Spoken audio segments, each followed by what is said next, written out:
Everybody all at once. No. What's up? Welcome, Wes Smith Variety ShYo. Welcome, CaliParis, Miguel. Welcome, Agent. What's going on, man? Say what's up, Miguel. There we go. You did. We're all here. We managed to make it today. We were supposed to do this last. Yeah, sorry about yesterday. Yeah, we were supposed to do this last week, but I had to reschedule. Man, I was on the East Coast doing some things. On that note, real quick, dude. Before we get rolling, we'll do a couple, little whatever's coming up right away kind of thing between the three of us. So I'll shoot first real quick. I just came back from for anybody watching. Let's see, events coming up. So a number of releases. First, I got to give a big shout out to both the NYC Bass Collective and Clem Lee and Rifa and Moniker, all those cats. We had a great party, a lot of fun there in Brooklyn. Nice. 2 weeks ago. And then just this past weekend was Flower of Life Festival in Artemis, Pennsylvania. A lot of heads from like DC, Maryland, Virginia, Philadelphia, PA, all over come out for that. It's out in the woods on a mountain. That's like their version of our desert parties over here, Oh, okay. So big shout out to the Subs Dance crew for that. Awesome second year playing that. It was a lot of fun. And then I don't know, what do you got? What do you got that you just did? Shout out or coming up event wise? Well, we just did obviously West Coast weekend here, but we've been doing a lot of events other than that. Like we just did our like a warehouse party. We usually do those, but we did our first one of the year. It's been a while. We did that, and then we have a couple more events coming up. Like we have a block party we just did. We're about to do in July. Nice. It's gonna be sick. It's gonna be two different stages and a lot of DJs like Justin Campbell, nice. Chris Herrera. Yeah, so it's gonna be pretty nice, man. A lot of good house music, of course, as always. Can you say where that one's gonna be? Yeah, exactly. Can you say where that one's gonna be yet, or? Oh yeah. It's at this it's in a parking lot of this. I forgot the name of the venue, but it's a North Park in this parking lot. It's like a big ass parking lot, so it's gonna be cool. It's gonna be literally like a block party. Yeah, cool, man. Awesome. Yeah. Cool. Kelly, what about you? Events? Anything going on? Events. I'm coming out your way in about 2 months. What? And damn, that's cool. And of course, I've got Fault Line coming up in July. I just want to say that most talked about person on the variety show ever, Eric Grigsby. There you go. Eric Grigsby. He's been talked about on here like, I don't know, he's like a hashtag now officially. 972 times. I'm going to write it down. That's a lot. Damn. 972. No, it's a lie. It's a lie. All right, well, follow Kelly. Real quick, because I know Miguel and I both we got some releases either just came out or coming out. I'm really excited about two things. One is Miguel, you may know Janelle Despot. You know her? Brian Despot. Sounds familiar. Yeah, he like runs pretty deep in the origins of like backcountry and miscreants and those Burning Man / desert crews. So okay. His wife is Janelle. She's an artist, does it for a living, and I finally was able to work out a deal with her to do to commission her to do some covers for some of my releases coming nice, that's tight. Yeah, so I'm really excited about that. I don't have them right now to show on here, but very soon. And anyway, I just wanted to mention her name. I'll mention it a few more times in the future, but those will be cool. And those are a mixture. That's awesome, dude. Yeah, they're like, she did it kind of like it's interesting. It's like shoes, but it's her style, which is very distinct. We'll realize that when you see it. And but excited about that because it's the first. She's one of the first people that like is not just a digital artist, really like does the sketching and everything, like on a canvas and like, colors it all in. And then I don't know if she scanned it or took pictures or what, but it's awesome. So excited about that. And the music, of course, as well that goes with it. And then the other designer that I work with that is more in the digital world is this guy Sumo Fish out of Bay Area, and he's done all my album covers, like the full length album covers. And so I got a new one that's going to come out in July, and that artwork's done. So look forward to that coming out. Anybody who's listening, full new album. At least 9 tracks, maybe 11. Nice. Yeah. So, and the name of it's going to be Magic Carpet Ride. Oh wow, I like that. And you'll understand why when you see the cover. So, secret. What about you, Miguel? I just released, not just, it was in December, but I released a track with my my older brother, who's I don't know if you guys ever heard of this artist called Anderson .Paak. Mm-hmm. He's a famous R&B rapper right now, and he's just got signed by Dr. Dre. But my brother's in his band, so he's been touring around the world. But when he came in December to do some family time, we made the track, and we actually made a whole album, but we only released that one track, and it was a really big hit within the community that I have out here. Nice. And a lot of DJs played it out live and stuff. It was cool, but we got more. We're just gonna release it slowly throughout the year. But I've been making a lot of stuff myself. I got 2 EPs coming out. Nice. Yeah, so I'm just kind of waiting on that. I just need to get the masters back. It takes a while, I guess, to get those things sounding right. But yeah, I got a lot of stuff that I haven't released yet. I released some stuff on my SoundCloud for free, just kind of like just in the meantime to have people, still see them working and stuff. But I got a lot more bigger things in the works that I'm trying to like really fine tune, make it sound as professional as possible. I was stalking your SoundCloud a bit this week. And today. Oh, I'm glad. Yeah. Nah, there's some good vibes on there, man. And I think I probably like people with my stuff. Like I can't always tell like which is stuff you're maybe liking or sharing, whatever. Some of it's pretty obvious it's your production, but mostly I was listening to. Yeah. Mostly I was listening. I try to separate it into like.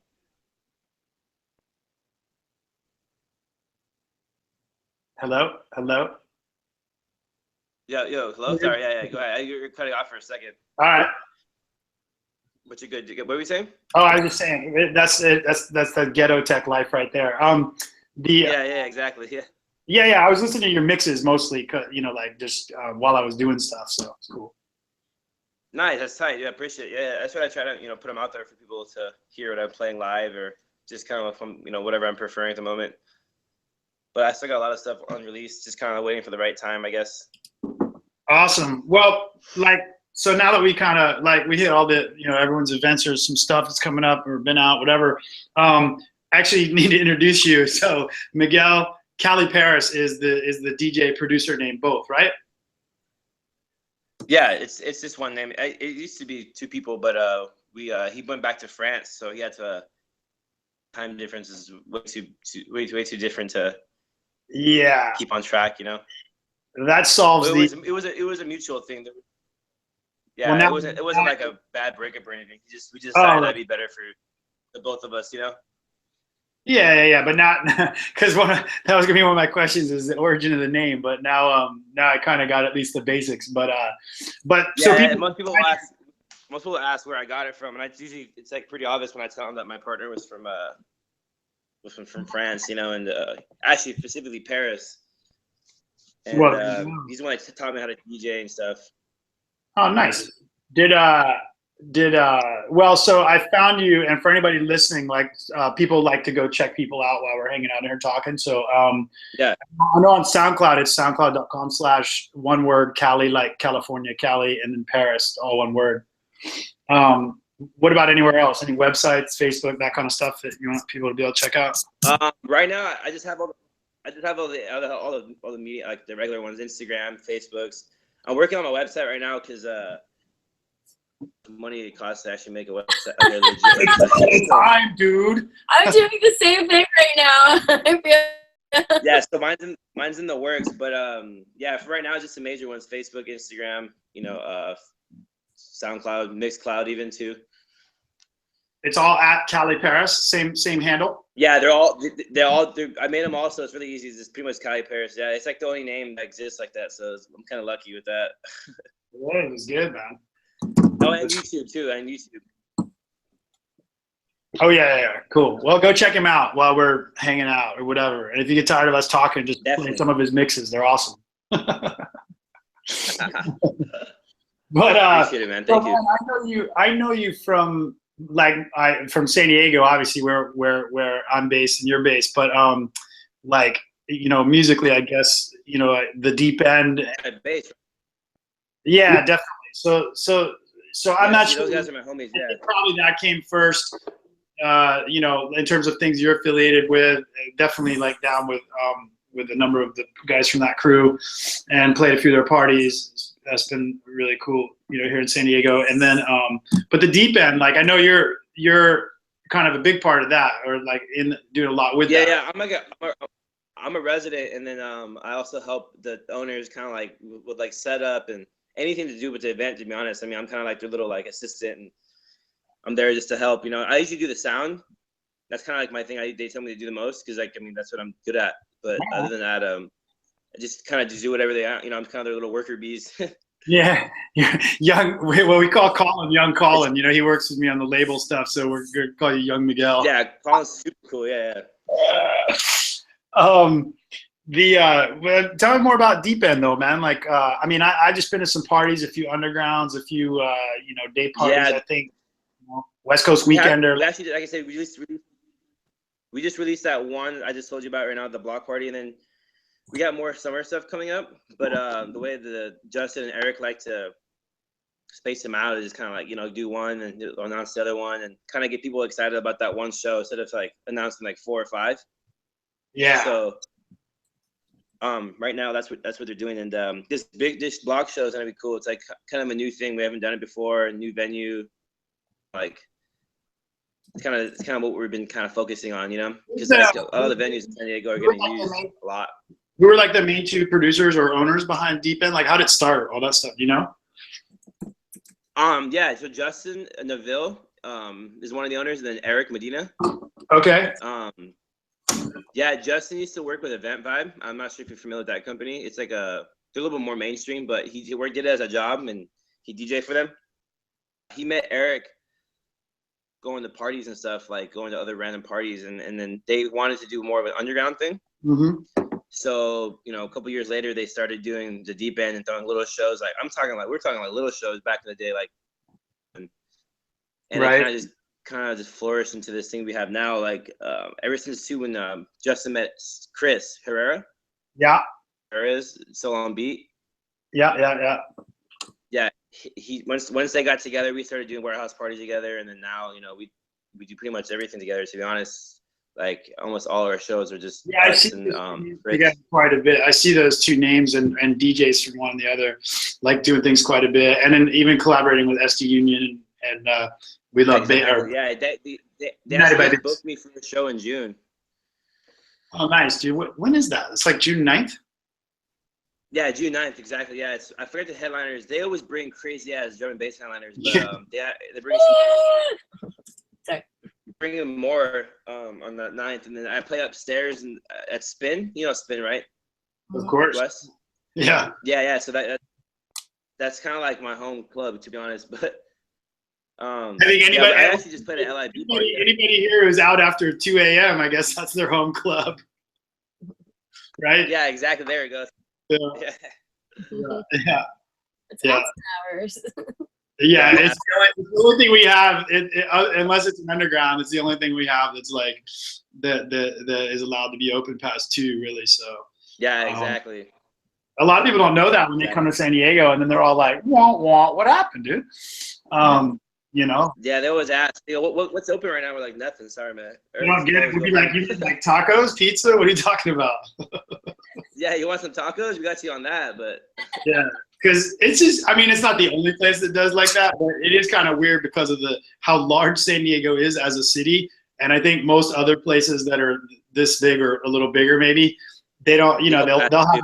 Sure. Yeah, they'll have at least more than one venue that stays open past 2, you know? That San Francisco has parties that go till like 8 the next, like 12 o'clock the next day. Yeah, like I was talking to this. I mean, I was talking to this French. I never lived there, but I definitely played a couple where they clearly went for a long time. And then I played some others that started at like 6 a.m. So it's just like, what? Yeah, my friend, I was blown away. She's like, yeah, I went to a party at 6 a.m. and then left at 6 p.m. I was like, Jesus Christ. I was like, I think that's crazy. Yeah, I think that's the one. I think that's Breakfast of Champions, which I played this year. So like Space Cowboys, you know, anyone listening has heard me talk a number of times about them because the the Game On tour that I just did, I did a lot of those dates with DJ ShYo, who's from Space Cowboys. She may be the second most mentioned name on the show, but she and Eric Rigsby are friends too. They're all Bay Area. But anyway, that her crew, it's a Burning Man camp, and they throw this party. They throw a number of parties throughout the year, but their big shindig is I think it's their biggest one. Is that Breakfast of Champions? That's the one they start at 6 a.m. on New Year's Day, and it goes till 6 p.m. New Year's Day. That party, well, that theme or whatever, or that style of party is popular because we do it in San Diego too for New Year's and Halloween. All right. We have that 6 a.m. Yeah, those are the only times we can do it. They'll open at 6 a.m. because everyone's still partying the night before. But other than that, yeah, that's all the taste we get. Yeah, so that's probably what they were talking about. Who knows? But anyway, so dude, on the production side, I was checking out your Facebook page. So you had a nice comment there to people that support your music and stuff like that. And how long you been into producing and that kind of stuff? Well, I've been DJing for almost 10 years, but I started producing seriously, I was starting taking it serious, where I actually kind of want to do this as a career, probably 3 years, to be honest. All right. So I kind of did it as a hobby, but when I started realizing that something can come about of this, I started taking it more seriously. And then the past 2 years have been just straight up locked in the studio. I've been working so hard on it. It's actually pretty crazy. So you've lost all your friends, girlfriends, and yeah, that's what I was gonna say. Yeah, I've been single for the longest in my life. I mean, my friends always like, "Where are you gonna come out?" I'm like, "Dude, I just have some do, Can't. You're like, but it's been rewarding though. I'm not gonna lie. Can't stop, won't stop. Yeah, but yeah, my true friends know though what I'm doing and what I'm about, so they help me out, and they text me, and I'm not so much of a nerd to them. Well, partly I asked because I saw that it's kind of a nice your Facebook page or profile, whatever, comment out to people supporting your music, and just kind of in their little paragraph there, it's kind of the struggle of I thought it'd be interesting to touch on. It's kind of the struggle of producing music and ever really thinking it's done or good enough. Oh my God, yeah. Tell me about it, man. That's the story of my life the past 2 years. So I thought it'd be kind of interesting to ask you about that, and just kind of what mentally process you go through to feel like something's done, Well, that's a good question. That's something I've been struggling for a while. I'm sure every producer does, but I don't know. I try to produce when I'm producing to think I'm actually in the club or I'm trying to make it for, and kind of vision myself there and think, does this sound like a real song, or does this sound good, or is this gonna make people want to dance? I guess I ask all these questions why I'm listening to it. It's kind of funny, and I have friends that come over and produce with me, and they're like, "What are you doing?" Because I'll be in the corner dancing, right, thinking if I'm actually to the song. And I go, "Dude, I'm just trying to feel like there, Hilarious. Yeah. Now then your friends know it. They're like, "Dude, he doesn't come out, but he's always Facebook Live by himself." Yeah, exactly. Yeah. So I was nerding out, what's up with that guy? Oh my gosh, I love it. That's kind of the struggle I do. I don't know. I don't know how. Well, if you're making music that is in the electronic dance music arena, it inherently is dance music, right? So, you could have a lot of styles of dancing for sure, but at the end of the day, someone's got to dance to it, or it's kind of not electronic dance music, right? So, I kind of always think right. That's what people get. Yeah, I kind of always think about that. I don't know how. If I didn't DJ, if I didn't have a lot of years of DJing behind me, I don't know. Well, I mean, I'm sure I would finish stuff, but I don't know how I would know, if I can sense it's danceable, right? Because as a DJ, I agree. That's so true. Yeah, go ahead. No, that's so true. It's because like I feel like the reason why I can even make anything is because I've DJed for so long and I've seen what makes people dance. I know the sounds. I just don't know how to make them. That's my biggest struggle. If I knew how to make these sounds, I'd be making bangers all day. And Yeah, so that's kind of like my struggle is just figuring out how to make it. Into the sample pack. Yeah, exactly. So, exactly. But you've DJed for 10 years, but like how long have you been into music, and how long have you been here? I've always, like, obviously everyone says this cliche thing, I've been in music for my whole life, but like my music's been around my family for so long. Like my brother's a famous musician, my dad played instruments, my mom, they always had music playing, and always I remember when I was a kid, I had this big CD rack, and I would always go in there and like grab stuff to listen to, because like they had thousands of CDs of all different types of music, from banda music to like reggae, blues, literally anything besides maybe just house. I guess is the only genre they didn't have. Not disco, no disco. They didn't have any. They had disco. They didn't have any of that. They didn't have any of that EDM. Well, I mean, disco was house at the time. They had everything. So I think that's what sparked my DJ. I mean, that's pretty much what sparked it, because I mean, I just loved I used to go to emo shows by myself and stuff as a kid. Like people didn't want to go with me, and I would go moshing and stuff by myself. So I've liked everything. It's crazy. How much? So before, like, well, my preface to it is like, it trips me out when I watch, if I see like a DJ scene that's clearly pre, electronic anything era, like basically they're dancing to rock or something. I kind of,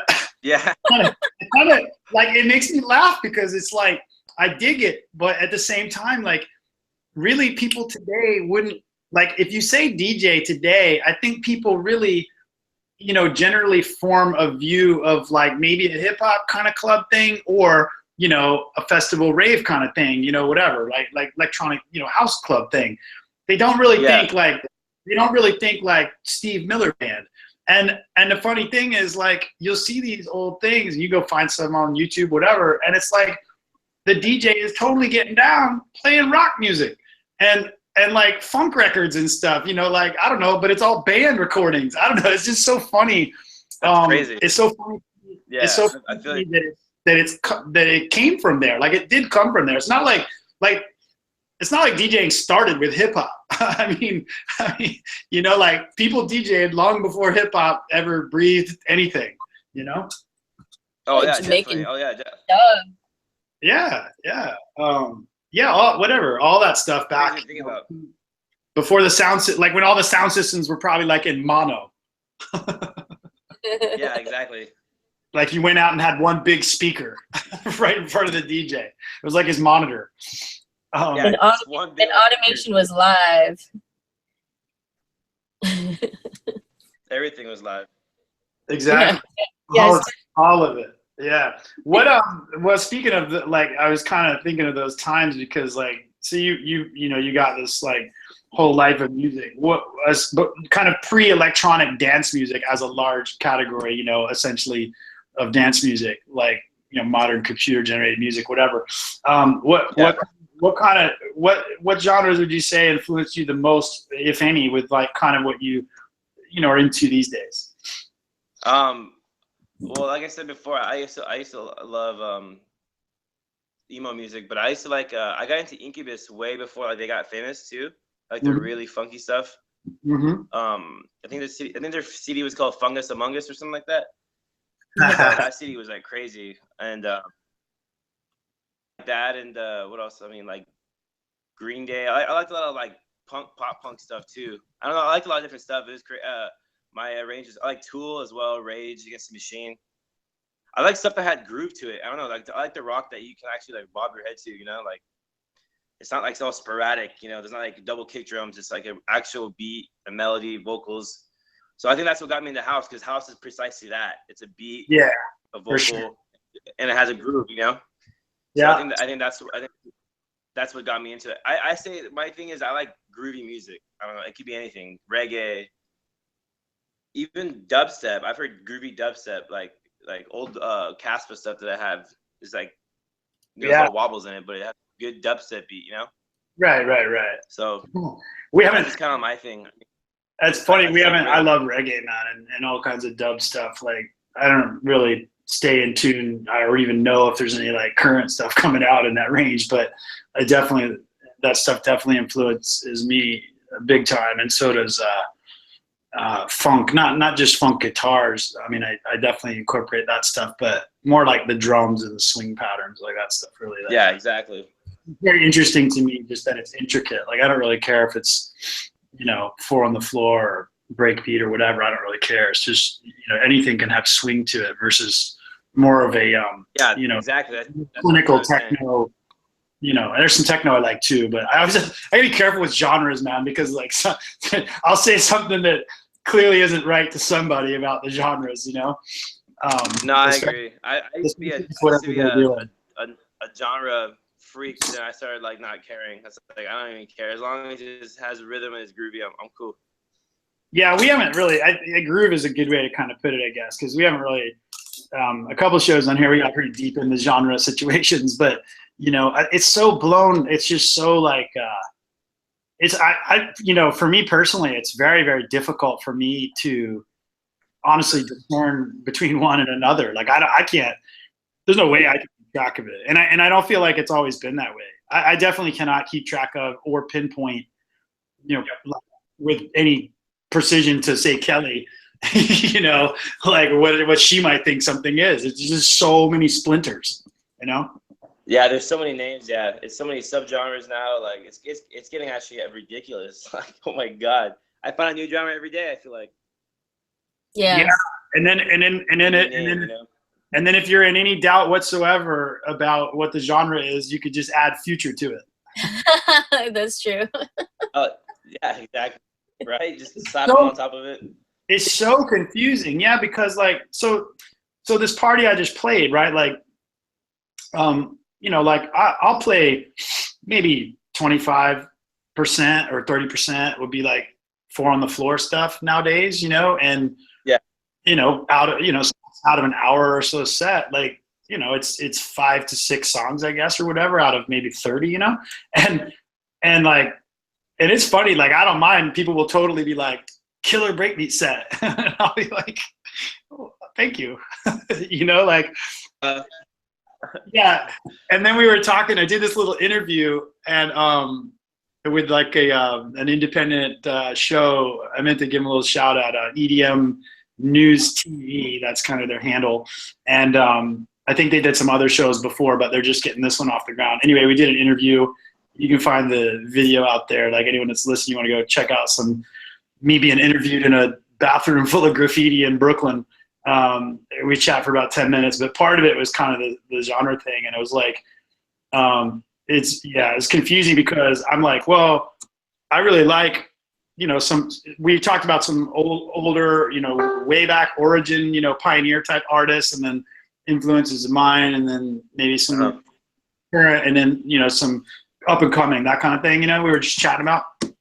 And I mentioned Jaws and like Diplo and a couple of these guys, because I was like, they're all like, she was asking me about breakbeat specifically, and I was like, well, they're all those people make all kinds of breakbeat, like, so I don't, like, I get lost. You could, right? Because like I think every single future based song I've ever heard is a breakbeat. Like the whole thing is a breakbeat. Yeah, pretty much. Yeah. So yeah, so it just, I know that for a while. Super confusing. Yeah. I know. What were you saying? I mean, I didn't know that feature bass or all that stuff was breakbeats. I mean, it was really weird to find that out, and I was like, oh wow, that makes a lot of sense now. Even drum and bass is it's 100% breakbeat. I mean, the way it's produced, right? So anyway, it's kind of funny. Yeah. And then of course, like anything else, there's 17 splinters of it. So future, this, that, the other. But anyway, it's kind of funny. It's a deep topic. Anytime there's producers on here that are also DJs, I kind of strike on it, I guess, because producers tend to have maybe dual perspectives on genres, because like I always you got to classify it, I guess, for people to be able to buy it. But I'm not even so sure anymore, man. Like, how do you find music? There's a good question. Yeah, it's hard. Yeah, how do you find music like that you're gonna DJ with? Like, how do you go about digging for stuff? Well, the biggest one's Beatport. I mean, I use Beatport a lot. It's really easy and reasonably priced. But dude, to be honest, anything. Like if it's some DJ set, or if I have a friend that plays it. I mean, but I usually use Beatport, to be honest. That's like my biggest thing. Beatport, iTunes, all the downloading sites, just because it's like right there on my finger. SoundCloud too, especially SoundCloud. You can get the free edits and all the free tracks people put out that you can't get on Beatport. For the music that you're into, like what search terms, for example, would you use in SoundCloud? Like how would you go about that? Like what would be? So I have my SoundCloud account. I follow a bunch of artists that I really like, that I, like their music, and it provides a feed, know? Yeah. So I kind of like Facebook, and then it shows people's reposts. It shows what people have posted, and I just go through that. I mean, you can go through that for hours and still not find everything, but like. But you're basically you're basically following artists that you like, rather than like hunting for a genre, for example. Well, like it depends on like what I'm looking, because if I'm randomly just looking for a new song, that's what I'll do. But if I'm going to like say, oh, I have a pool party gig tomorrow, I need pool party music. Yeah. I'll look up like deep house on Beatport or something, or I'll type in artists that like I know make that kind of music. But I feel like where I find the real good music is when I randomly dig like very, very vaguely. Right. Like I go on SoundCloud, for example. I'll see like people's new releases, and I'll be like, damn, that's a good track. I never would have found that if I wasn't on SoundCloud. Or I even use Facebook sometimes. Like I'll go to I follow a lot of artists on Facebook, and I put them to where their posts show up first on my feed. Right. So then when they post new music, it's up on top of my feed, and I don't never miss it. Well, that's true. Yeah, I haven't used Facebook a lot, I guess, recently for digging for music, but definitely the SoundCloud stuff. Same kind of thing going on there. And but I do. Well, I mean, I don't really dig on Facebook, but I'll go on Facebook and look and see other people's artists, and then I'll go digging on the sites, because kind of like a little lead way.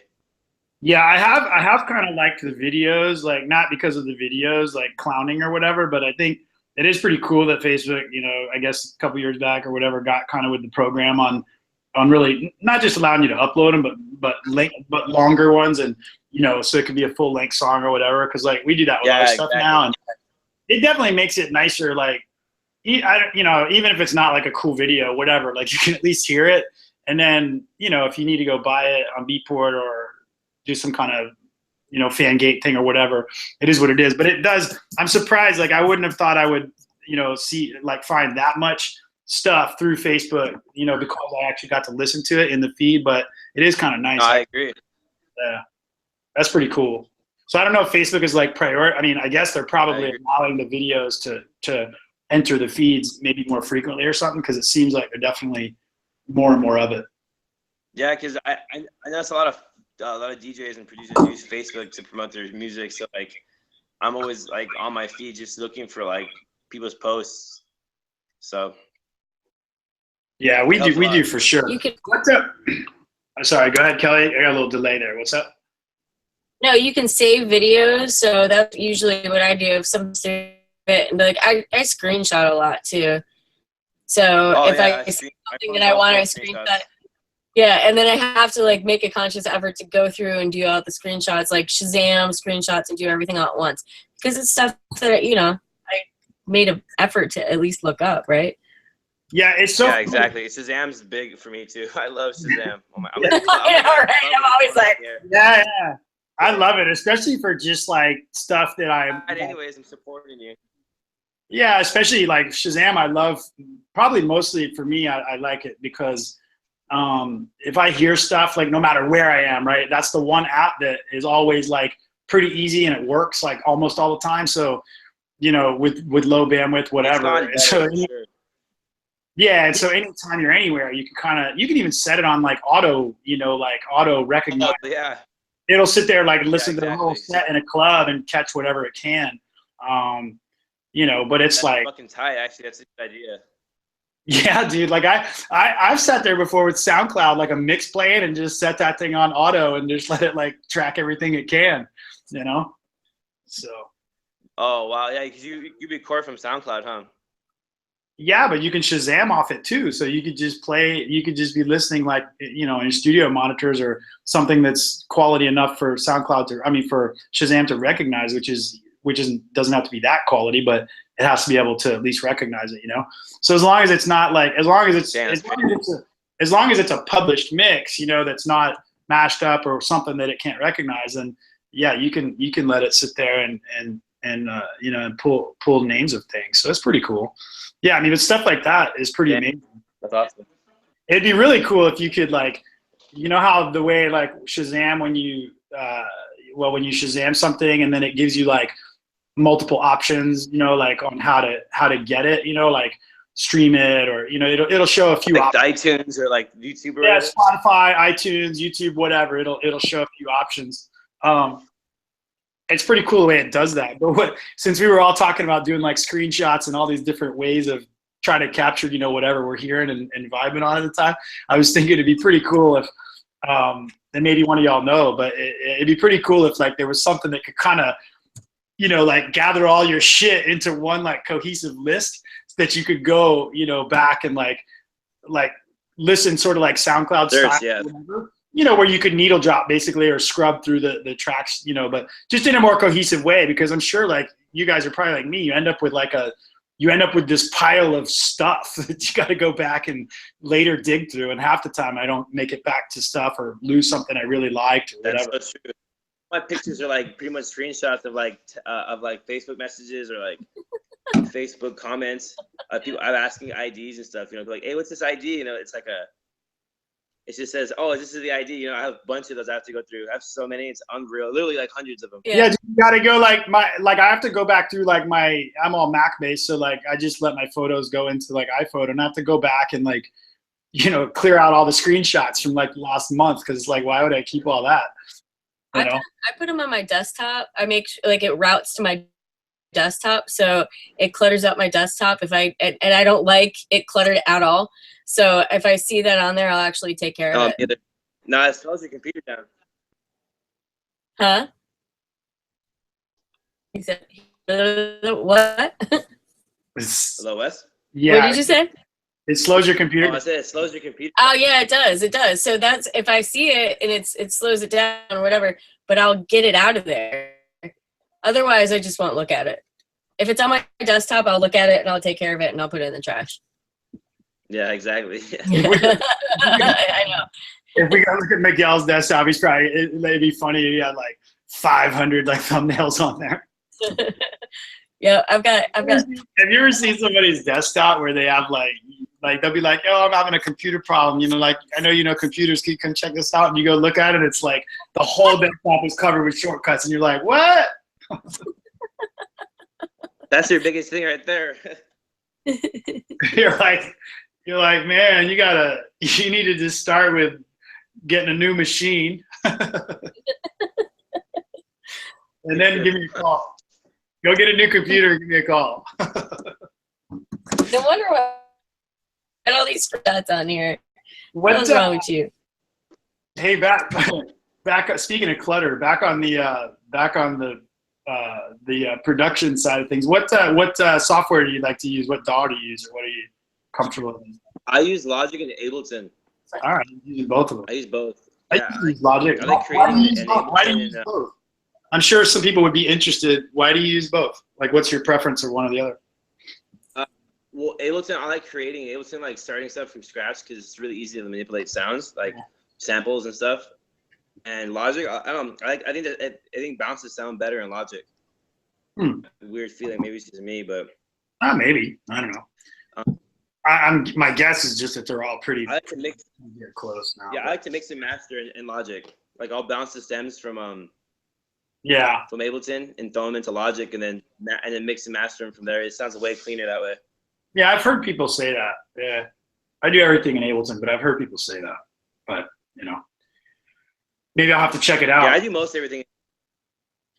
I think I actually have Logic. Hey, good question for you. Since you work in both, I'm not as familiar with Logic these days. It's what I used to use, but then I switched over. But I get a lot of questions from people, that want to just get into producing, and I usually, because I'm, you know, because my bread and butter is in Ableton, I just know more about it. But you know, I know that there's 4 or 5 DAWs out there that are, you know, all very good.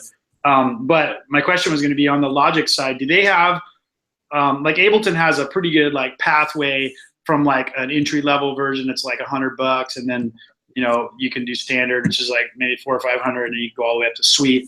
Do they have that kind of thing in Logic, or is it just all priced pretty inexpensive anyway, typical Apple style? No, actually, Logic's really cheap. Logic, the full Logic is only $200. Oh, okay. They just solved that problem by making the whole thing inexpensive. Yeah, and they have one version before it. There's like a light. No, not light. It's like a Logic something, and then there's like GarageBand. Yeah, I think GarageBand so kind of GarageBand's like the first. Place of the light, right? What's that? I think the GarageBand kind of took the place of it's essentially become like the interface and everything looks almost the same now, right? With the new update, yeah, for sure, that's exactly what it is. The Garage thing is a new light, and I mean, if you're using GarageBand, like you're obviously just doing it for like fun, but it's a nice little program. It's actually not that bad. Yeah, I mean, because I have it free just on the Mac, or I mean, it was $10 or something. It might have been free. I can't remember, but it's actually kind of nice because it's so quick and efficient. Like the other thing, I'll give you. This may not have you may not have ever had a reason for this to occur to you, but one of the things, I did this producer pack this year and part of last year, and then into this year, and then for Sennheiser. And one of the things I learned in doing that, among many things, but as we're talking about Ableton and Logic and GarageBand, was that if you want to, you can only bounce a single track MIDI file out of Ableton. So like you can't bounce a whole song MIDI file, which is then a combined, you know, MIDI file with all the different instruments / tracks separated within the MIDI file. And so I spent a long time trying to skin that cat on, you know, various forums and people I collaborate with and stuff. Yeah, we couldn't do it. So what we did, what we ended up doing was figuring it out by just basically we would take the individual track MIDI files and then put them into GarageBand, because I had it for free. So I put them in GarageBand, and then you could have the option on GarageBand to export as a single track or all joined together. So that's a workaround. Yeah, that's a workaround if you're an Ableton person and you ever need to create, you know, a MIDI file that is aggregate of all the channels. You can't do it, at least not in 9.5 or 9.7, you know, Suite now. So wow, I didn't know that.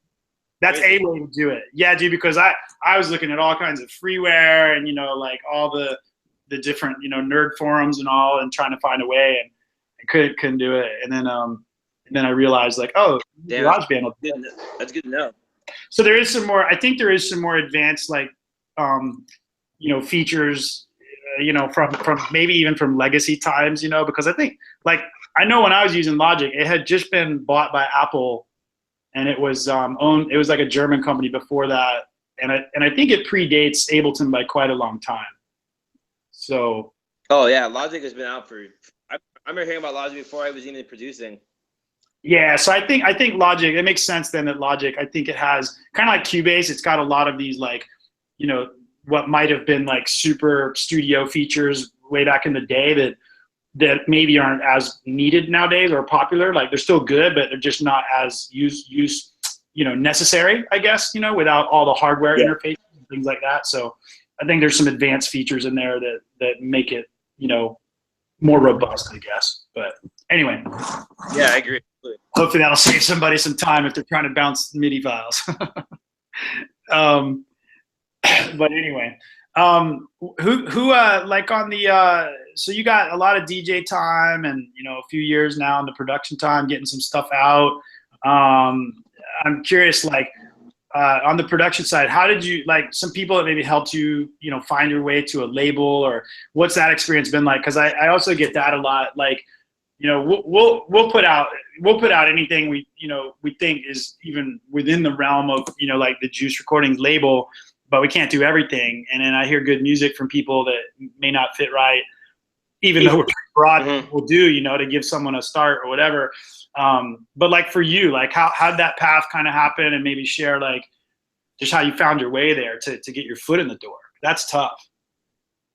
To be honest, man, it's just sing your music out. Like, one of my biggest problems was not believing what I was making. I just didn't think it was that good. And I mean, at first it wasn't, to be honest, wasn't really that good. But after a while, it started to become a little bit better, and I started getting more confidence. I just would put it out. I just sent it to people who I saw own labels, or just sent do a demo, you know, and I got feedback sometimes, you know. And like I said, I used to produce with my old partner. He's taught me a lot about producing and taught me everything, but he was very timid. He would send us out. We made this. This is awesome. Like, he's like, no, man, it's not ready. And I would kind of do it behind his back, and we'd get feedback. And I would show him, but look, dude. He's like, wow, really? I'm like, yeah, man, this is what happens when you just try. The worst they can say is no. You know, like, they're not gonna like forbid us from releasing music ever again because it's not good or something, you know. Like, so that was like kind of the biggest thing, is just doing that. And like the one track I did with my brother that we got released, I randomly sent it to my friend Chris, and we were in Vegas doing a gig, and we were in the hotel room chilling, and I played it, and he said, dude, what is this? And I go, it's something I made with my brother. He's like, wow, I want to release it. And I was like, I wasn't even planning to show him. On the random shuffle on my iTunes, it was crazy. Yeah, so like stuff like that, you know, it's just kind of random, and just putting yourself out there. Like, my biggest advice would be is just keep on going and just show people. Like, you know, I'm not saying I post it on Facebook, but like send people messages, and someone's gonna respond if it's good. You know, like, good music speaks for itself. Yeah, I think that's a good piece of advice, man. Yeah, and maybe like there's a lot of labels out there that do different things too. Like, I met these guys. I think I've got it. I think the OKNF. I think I got the letters in the right order. But they were at the party in Brooklyn. Great DJs. That was the Clem Lee and Riffa that I mentioned when we first started here today. And those guys were. It was funny, man. They were telling us that that they've sent like 50. You know, they were showing like basically the screenshots of like 50 rejection letters from like, you know, some of the same labels. You know, and I was like, talk about persistence, man. You know. That's oh yeah, that's the biggest thing, man. That's that biggest thing, persistence. I mean, if you're not in it for the long run, like, I don't know how people can do it. You know, like, it trips me out. Like, it's just not something that's gonna happen overnight. I mean, it does happen to some people. Yeah, literally overnight. But it's rare. It's not something you should bank on. Yeah, but I think definitely, like, even one thing I was gonna kind of add to your like suggestion there for people is like, even if, like, some people just don't want to perform at all, like as a DJ or as anything. But I think I do think that's a really important, you know, thing to, like, if you're if you don't perform at all, like strictly producer kind of thing, and then you're having a lot of trouble getting anyone to hear or listen or sign some music or whatever. I do think that DJing or being open to it and pursuing it a little bit is good, because even if you're strictly, like, you know, without getting into the argument about what a DJ is, right? Like, even if you just want to show up and play off Ableton or whatever, fine. You know, because if it's good, it's good, right? Like, people dancing really don't care that much, you know? Like, first is to be entertained, I think. And then second, if, you know, being on turntables with vinyl. Yeah, I mean, these days it's like, okay, fine. If being on turntables with vinyl is also important to some people in that crowd, that makes it maybe extra special for those people. But by and large, no one's going to really care like that much, you know? Yeah, so don't get it. Yeah.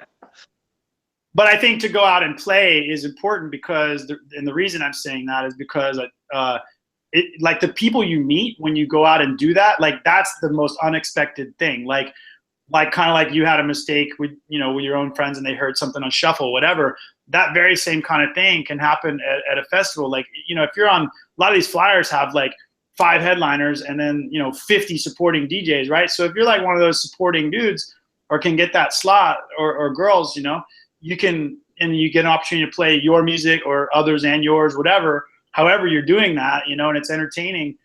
There's always, those headliners are almost always, like, I know I am, like, I know if I go to something, I always try to be there for a majority of the portion of the night, at least the night I'm playing, for sure. And like, you always hear all kinds of stuff, man. And that's how I was with like the, you know, the Clem Lee and Riffa and the OK and F. I was just like, man, these guys are throwing down, you know, like, and I didn't know how much of it was their music or whatever, but I definitely talked to them and like, you know, like I'm at least interested, you know, like maybe to remix or swap a remix or whatever, which can't hurt either one of us. You know, we're coming from different crowds. So just that kind of thing. I think that's a great reason to like. Definitely. I agree. Out there, you know. I completely agree. That makes total sense. That's what I do. I try to do when I play shows too. I'll go a little bit early, get the vibe, and catch some people's sets. And if I like something, I'll go up and talk. Yeah, I do the same thing. I could definitely say that. Yeah. And you know, and anywhere you have these festivals that are like multiple days, like that can't hurt either to catch a couple at least a year, because there's, you know, if there's 1,000 or more people there and some headliners or whatever, headliners, mid-tier, whatever, you know, you get that opportunity to kind of meet them. And I think it is really important. As hard as you might be nerding out in the studio or whatever, you know, that you know, if someone's feeling like they're putting tons of time into like digitally approaching people and getting tons of rejections, like that's the scenario where I'm kind of saying maybe balance it out a little bit with some human connection, because you may feel like you're putting in a weekend, you know, at some festival, but you also may find yourself, you know, drinking a beer or having some common interest without even knowing it, you know, standing next to Richie Houghton or whatever, and the next thing you know, you're like connecting, you know, like it can happen. So yeah, I agree. Yeah, completely. We got to put stuff out there, even in person, like physically, like. Yeah. I mean, I've run into some interesting people in that way, but anyway, it's all good. Well, on the DJ side, what about, that was kind of the production stuff, but on the DJ side, who's been like, I think you mentioned 1 or 2 people that kind of helped you learn and all that, but how's that kind of been? Like, what's kind of the road to DJing for you? Yeah, so DJing was kind of like actually random. Well, I wasn't even into like the thought of DJing until I went to my first rave. Right. And, that was interesting.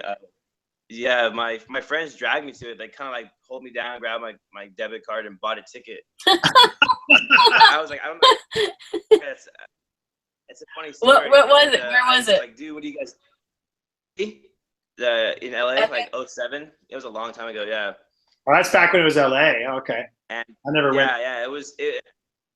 I remember going, and like the girl I was dating at the time had been to one. She was like, "Yeah, you're gonna go. You'll love it." And I was like, "All right." So we went, and man, did it blow me away. Like legitimately changed my life in one day.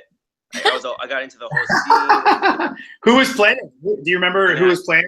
Who influenced you? It was like Paul Van Dyke, Moby, Benny Benassi, like all the old school guys, but when they were still like kind of young, you know? Yeah. Or not young, but not known as much as they are now.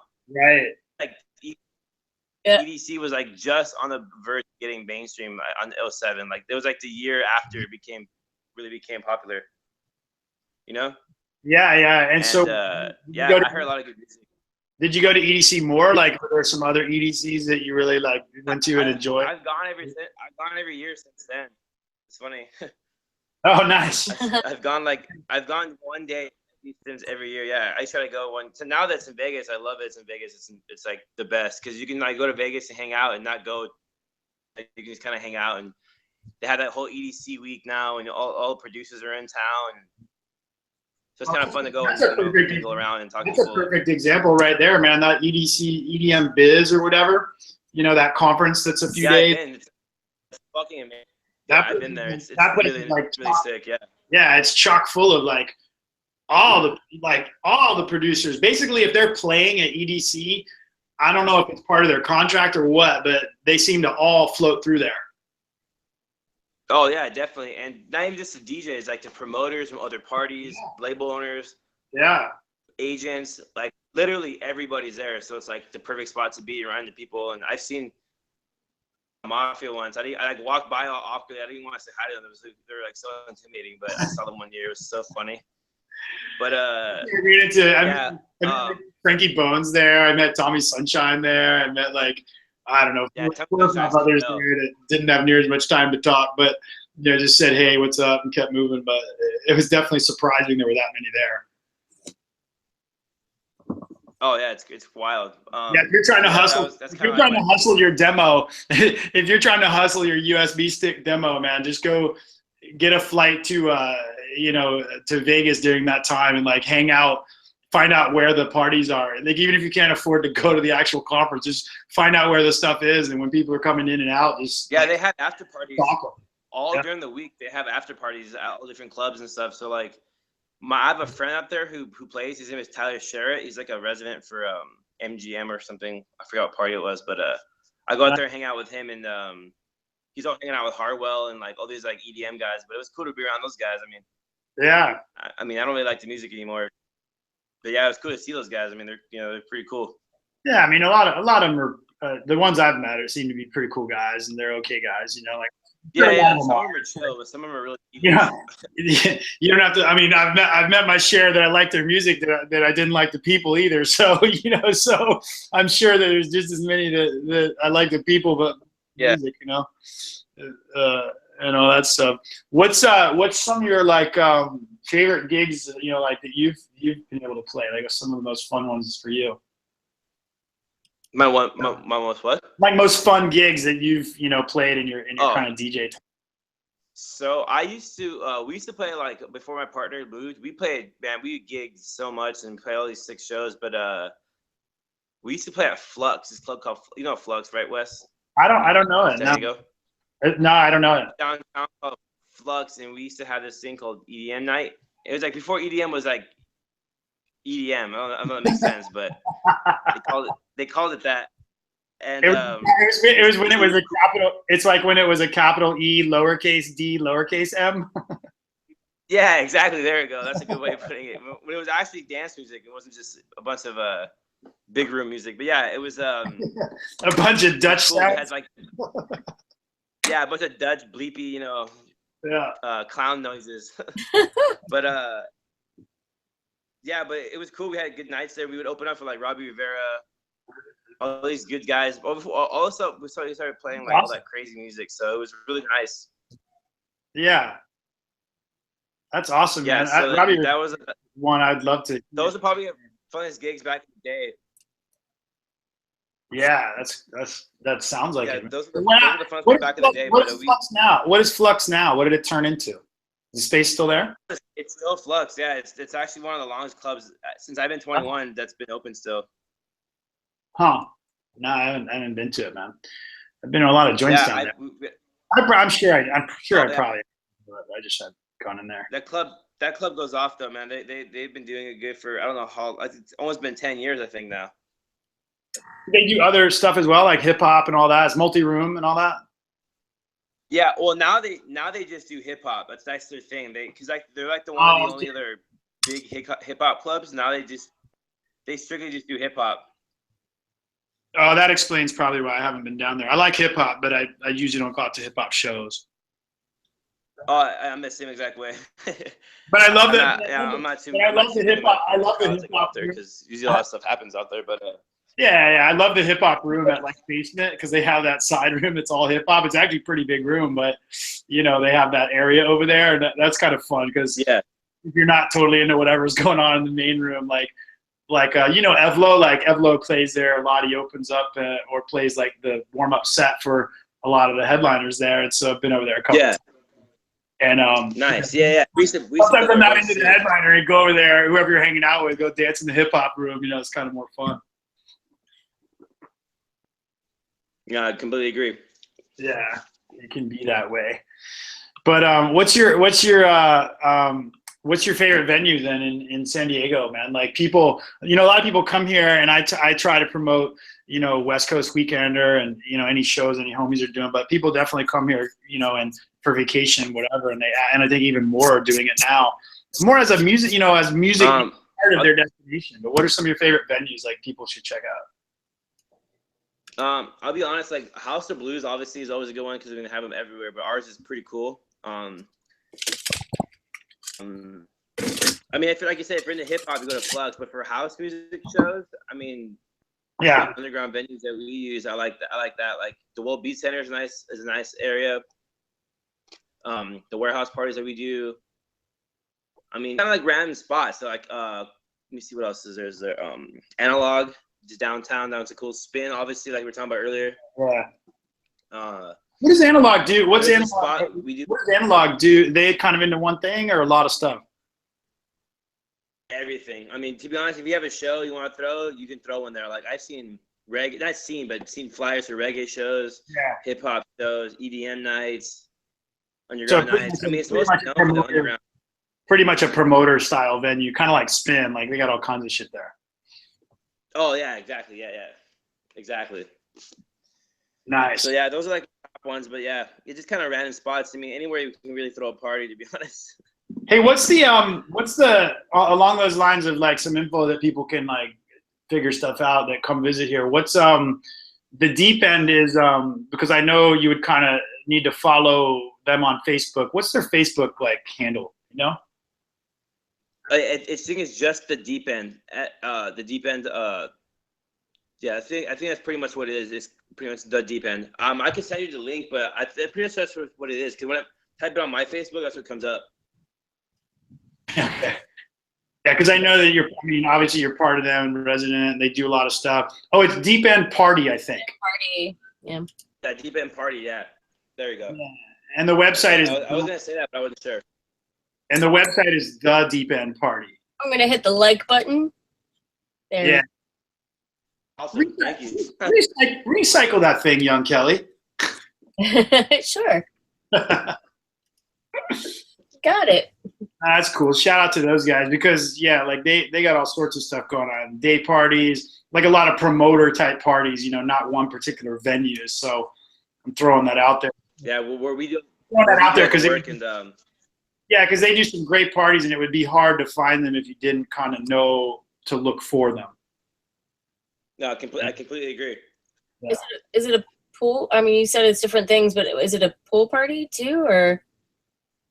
So it's just that's the name of the event company, but we do all different types of events like pool parties, warehouse parties, day parties. Yeah.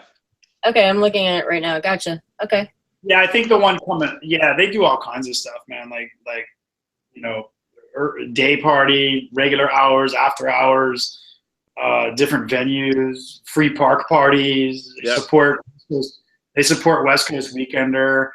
And I know a lot of it's on the house or deep house side of vibes, but certainly more music than that too. Not necessarily just. We do some hip hop sometimes too, like some hip hop, like old hip hop though, like old school hip hop, 90s stuff. Yeah, none of the new stuff. Like don't take the name Deep to be just like deep house. It's not like just that. They got a good variety of stuff going on. So. And they collab with a variety of people that do completely different stuff, like drum and bass, and exactly. West Coast Weekender, multi-day conference, all that. So I'm gonna get some water really quick. Yeah, is that cool? Grab totally, man. Take a quick break. Hey, we'll wrap up soon anyway. I have a segue to that. Do it. Tag it. Right. Needle drop time. Oh, hit it. Hit the needle drop. All right, I have 3 needle drops. Ooh. Okay, right? Back. Got it. Well, we're doing needle drop now. So I have 3 of them, and 2 of them are from the Keith McKenzie pack, Ill 11, and nice. By Frank Royal. The first one is called Bass Runner. Yeah. Nice. The first one is called Bass Runner. Please hold.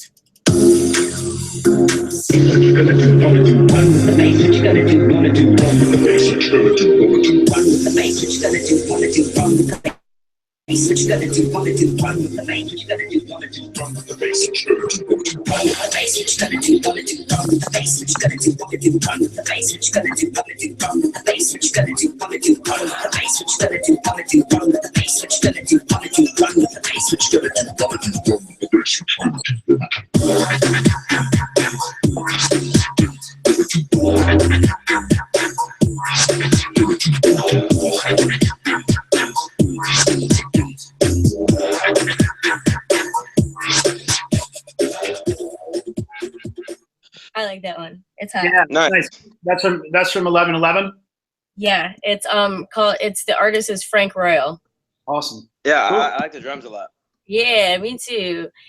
All right, and then I also have another one by Frank Royal. It's called Wiggle It, and it's featuring Whiskey Pete. Hashtag Frank Royal Day. Hashtag Frank Royal Day. Well, there's like 4 of them in there, and they're all really good. So I picked 2 that I really liked. And to be what do they call it? With full disclosure, we do not know Frank Royal in the sense that we are being paid to put his music on. Yeah, I don't even know the name, but now you do. Okay. Now you do. And here's Miguel A.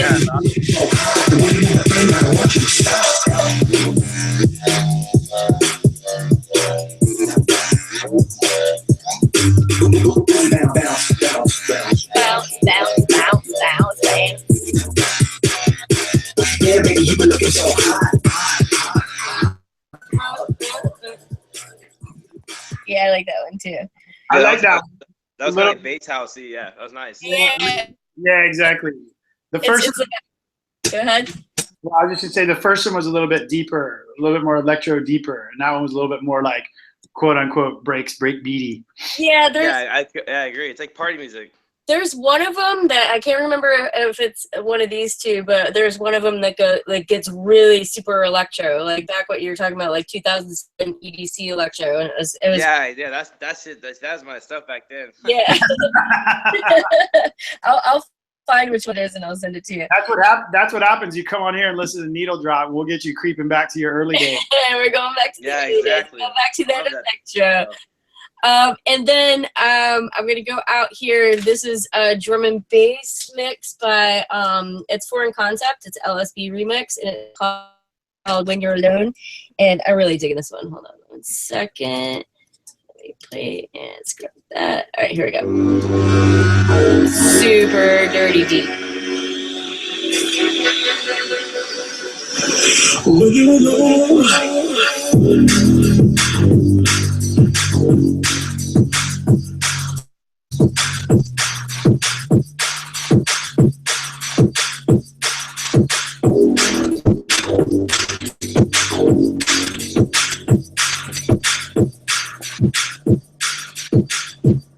All right, you know how to speak in that drum and bass. Just I love me some drum and bass. Where's Tyler and the SD Union crew at? And that is the needle drop for tonight. I've got one from Psychosis too, if you want to do that one. Yeah, go ahead. Throw one in for our homeboy Psychosis. All right, Psychosis sent a whole entire pack, and he is just awesome. Let me just say this right now. We should do a GoFundMe for Psychosis because he's so awesome. We had him on here before. He's a funny dude. He did the thing from his car. He's parked somewhere, dude. Yeah. Damn, that's tight. Well, he just got out of work, man. He had to get in the car. Wireless Bill. All right, so this is Psychosis. It's an edit called Heavy Heavy.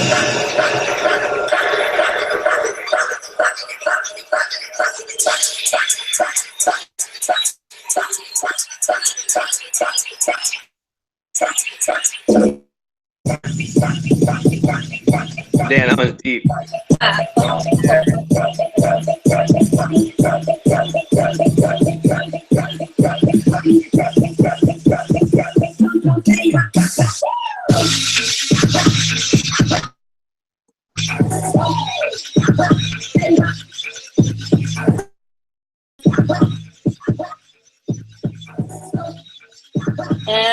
That's what I got. I couldn't hear that one as well, but there's some aggressive beats in there, man.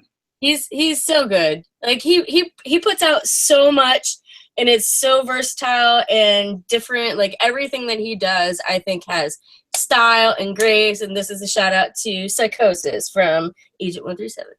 Needle Drop. He's really good. Nice. Well, cool, man. I gotta. This is one of those shows where we're gonna wrap it up a little bit early, but it was awesome. Definitely, man. Anything else you got? The only other thing, anything else you got to share before we cut out of here? Anybody? Right now, that's pretty much it. I got some music coming out. I'm gonna be wrapping up those EPs pretty much before summer, and hopefully I can shop around and find a nice little home. Okay, so no labels yet. So any labels, check it out. CaliParis, Facebook.com/CaliParis. Get in touch if you want to check it out, preview, all that kind of stuff. Cool, man. And I got. I appreciate it, buddy. Honestly, I appreciate it a lot. It was actually a lot of fun. First time ever doing this. It's amazing how fun it can be. Just. Yay! No, yeah, a lot of fun. I was like wondering how I was gonna work, but this worked out great. This is fun. Yeah. You guys are lucky to do this all the time. I learned, well, it's cool, man. We try to do like every 2 weeks. Sometimes we fail. Thanks for rearranging, like, because of my slacker schedule traveling on the East Coast. Of course, bro. No, I'll make sure to make some time, dude. Like, I really wanted to make sure to do this. Yeah. Well, I'm glad it was easy going for you. That's always cool. And I got the thing I forgot to mention was we have in San Diego, we have the next Juice Day Out party. That's the day party. That's June 11th. And that's going to be at Pueblo again in Pacific Beach. So we got I'll be there. Yeah, it's 2 floors. So for you and anybody else, and I'll shoot you a message. There'll be flyers and stuff floating around. It's like 3 weeks away, but nice. But yeah, that's cool. Yeah. The first one was really good. I was gonna say hi. That one. Yeah. And I need to get out. I need to get out and catch one of your shows coming up, you know, and just like give one of your sets the full attention. Yeah, definitely, man. Gotta come out to that SD Union show they have, the Get Up My Bass show on the 9th. Well, yeah, I will be. Yeah, I'll make it out there because I come to pretty much all their stuff if I'm in town, and I'm in town that weekend because we got the party on Sunday the same weekend. So, nice, awesome. That sounds like a plan. You're gonna be in the upstairs room? Yeah, upstairs room. Yeah, I'll probably be playing around like 11 or 12. Yeah, that's perfect, man. That's right before I turn into like a glass jar or something. A glass jar. Oh yeah. Oh, you're playing with Renee LeVice too and Dara. Yeah. You need to go to that, Boz. You need to go to that. I know I do. It's gonna be a great show. And on that note, I don't know where a glass jar came from, but I will say this for a comedy note for anybody that knows me that's still listening. I had my first skinny dipping adventure in a long time at Flower of Life Festival this last weekend. Yeah, that must have been fun. Dude, I brought some West Coast tequila, vibes with me, and there was a group of us that were on that vibe, so it was a good time.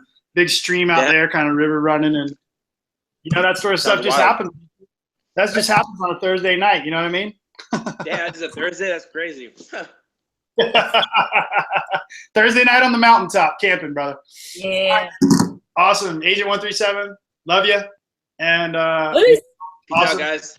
We're out. Peace. Have a good night. Bye.